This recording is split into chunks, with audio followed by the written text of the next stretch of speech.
하나님께서 여러분의 삶과 여러분의 가정에 은혜와 평강 주시기를 주님의 이름으로 간절히 축원드립니다.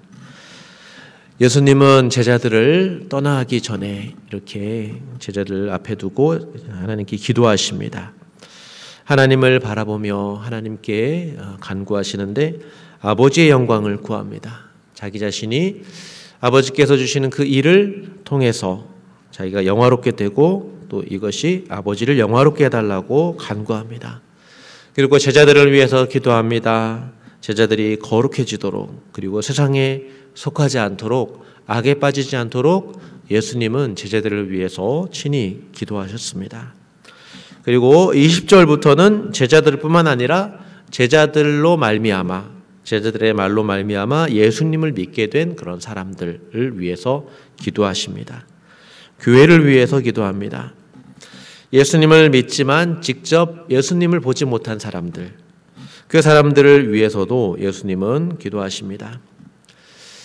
우리가 이제 곧 보면 알겠지만 예수님은 도마에게 이런 말씀을 하셨습니다. 네가 본고로 나를 믿느냐? 보지 않고 믿는 자는 더 복되도다. 이런 말씀을 하셨습니다. 예수님을 눈으로 보지 않고도 주님의 말씀을 받아서 예수님을 믿는 바로 그 사람들은 더 복되다. 주님께서 이렇게 말씀하십니다. 예수님은 제자들을 통해서, 제자들의 말을 통해서 자신이 전파되기를 원하셨습니다. 그것을 위해서 기도하셨습니다. 제자들이 예수님의 말씀에 충실한 결과가 사실은 요한복음이죠. 그 예수님을 잘 전하기 위해서 이 복음서를 기록했습니다. 이 복음서를 통해서 예수님을 직접 보지 못한 사람들도 예수님을 믿어 영생을 얻도록 하기 위해서 이런 기록이 탄생한 것이죠. 우리가 성경의 역사를 유추해 본다면 이 성경을 남긴 제자들, 요한을 비롯한 예수님을 직접 본 그런 제자들, 그 제자들의 모습이 예수님의 기도와 어긋났다면 어떻게 되었을까? 이 제자들이 어두움과 구별된 그런 거룩한 모습을 잃어버리고 악에 빠지고 세상의 미움과 고난받기를 거절했다면, 그래서 서로 사랑하기를 포기하고 자기가 각자 그 길을 걸어갔다면 어떻게 되었을까?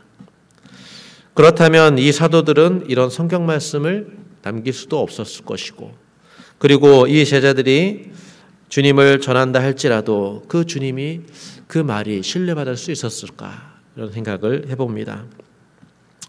제자들이 충성스러운 증인의 삶을 살지 않았다면 사도들이 증거하는 그 예수님이 어떻게 전파될 수 있었을까?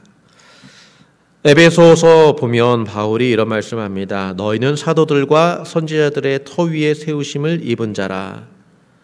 교회의 터를 말씀하실 때 바울은 사도들을 앞에 두고 있습니다. 사도들은 예수님을 직접 보았다라는 그것뿐만 아니라 예수님의 말씀을 알고 서로 사랑하는 그 순종, 예수님의 기도에 응답하는 그런 삶을 살았기에 믿지 않는 자들도 말씀의 그 권위를 받아들일 수 있었습니다.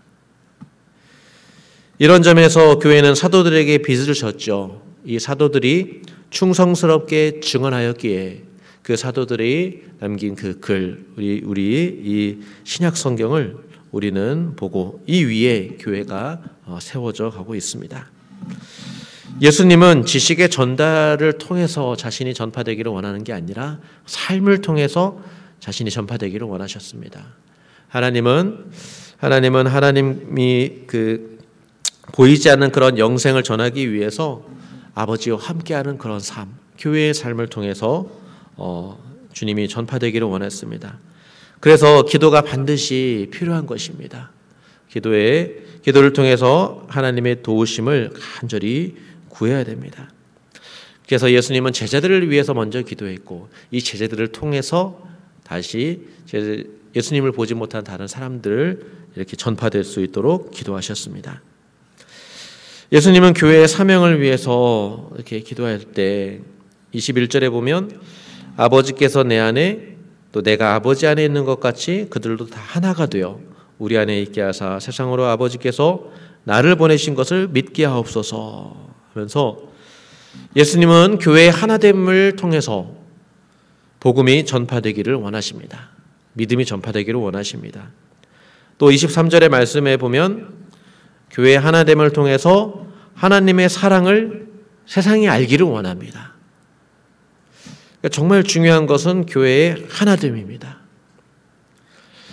이를 위해서 교회가 잊지 말아야 될 것은 영생은 하나님 아버지와 그가 보내신 아들을 예수 그리스도를 아는 것.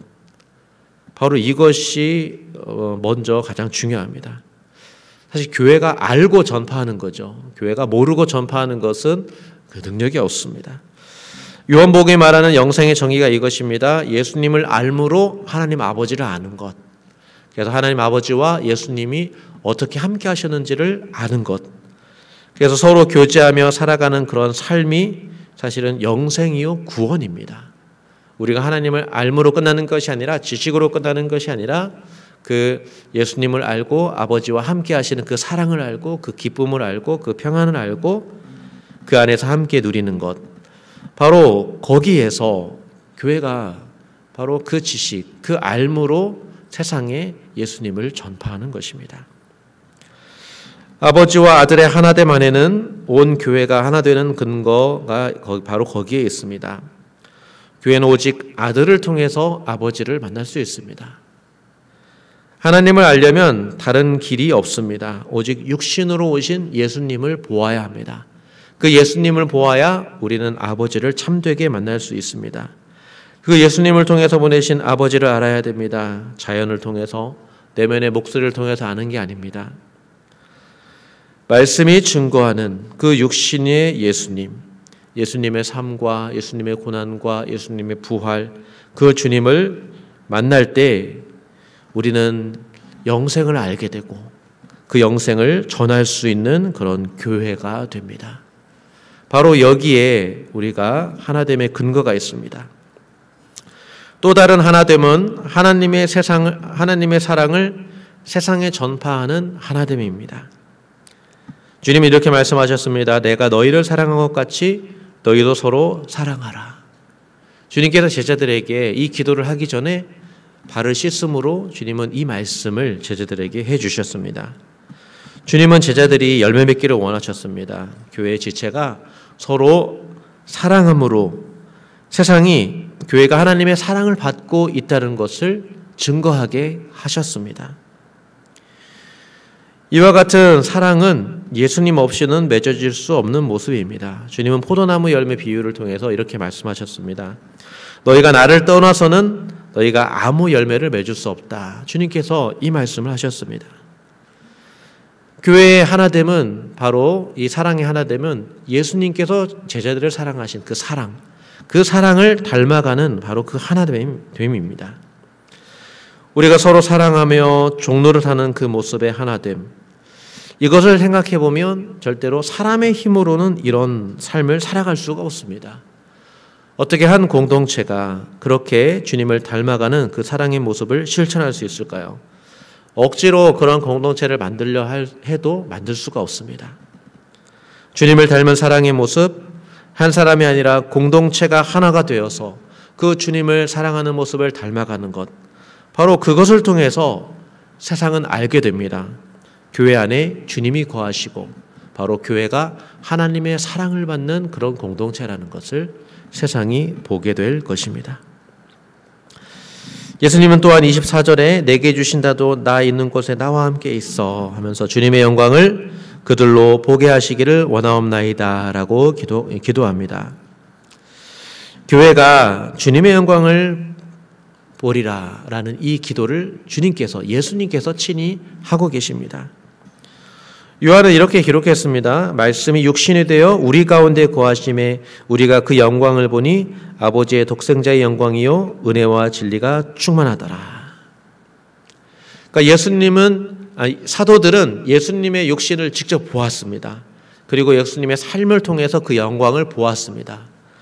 그 영광을 보았지만 그러나 교회는 그 육신의 예수님을 보지 못했습니다.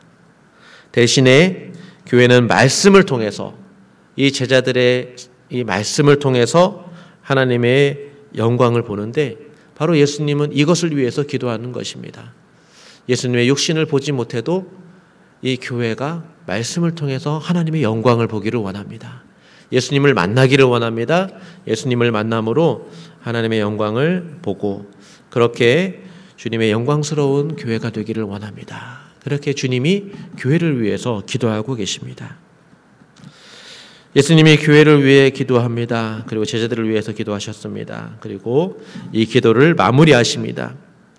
기도를 마무리할 때 세상은 여전히 아버지를 알지 못하는 그런 것을 예수님은 말씀하시고 세상은 여전히 어둠 가운데 있음을 말씀하십니다.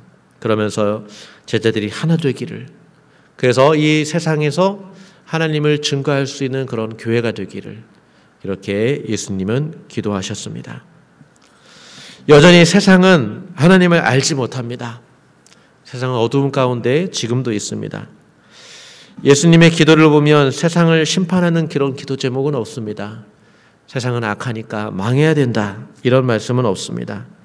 도리어 믿는 자들을 위해서 기도합니다.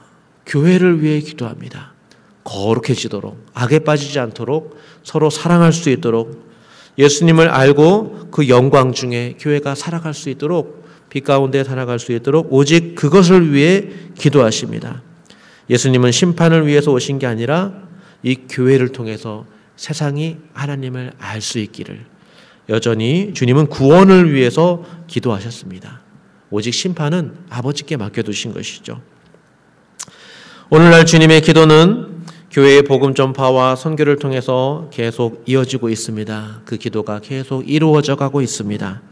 어두움 가운데 빛을 비추라고 주님은 계속 교회를 위해서 기도하고 계십니다. 교회를 붙들고 교회를 보호하고 계십니다. 이 어두운 세상에 아버지를 아는 사람은 예수님과 그 제자들 그리고 교회뿐입니다. 교회는 어두운 세상 속에서 빛의 영역을 만들어가는 사람들입니다. 어두움 가운데 주님의 복음을 들고 그 영생의 삶을 살아가는 바로 그런 사람들입니다. 이 세상 가운데 교회 안에 영생이 있고 사랑의 교제가 있고 사귐이 있습니다. 이것을 통해서 우리가 세상에 생명을 전해야 되는데 주님의 기도를 우리가 생각하면 우리가 무엇을 해야 될지, 우리가 무엇을 위해 기도해야 될지 우리는 알 수 있습니다. 우리도 주님과 같이 그런 제자가 되기를, 그런 교회가 되기를 꿈꾸는 저와 여러분이 되기를 원합니다. 그런 마음을 가지고 우리가 주님을 아는 데에 하나가 되고 주님을 사랑하는 데, 주님을 닮아가는 데 우리가 하나가 될 때 주님의 기도가 이 땅에 이루어질 것입니다. 그 기도가 이루어질 수 있도록, 우리 안에 이루어질 수 있도록 우리가 순종하는 그런 교회로 회복되고 살아날 수 있도록 우리 함께 기도하시는 저와 여러분이 될 수 있기를 주님의 이름으로 간절히 축원드립니다. 우리 기도하겠습니다. 살아계신 하나님 아버지, 예수님께서 교회를 위해 친히 기도하십니다. 우리가 세상 속에서 그 빛을 비출 수 있도록, 우리가 아버지의 영광을 알 수 있도록 말씀을 통해, 말씀의 순종을 통해 우리가 주님을 더욱더 닮아갈 수 있도록 주님은 기도하십니다. 아버지, 우리도 기도하게 하여 주시옵소서. 우리도 이 세상 가운데 거룩하게 살아가며 주님께서 말씀하신 그 하나된 삶을 살아갈 때에 아버지 하나님이여, 우리를 통해서 주님 역사해 주시고 우리를 통해서 하나님의 빛 되심과 하나님의 사랑이 세상에 전파되게 하여 주시옵소서. 그런 교회로 간절히 쓰임받기를 원하오며 살아계신 예수님의 이름으로 기도드립니다. 아멘.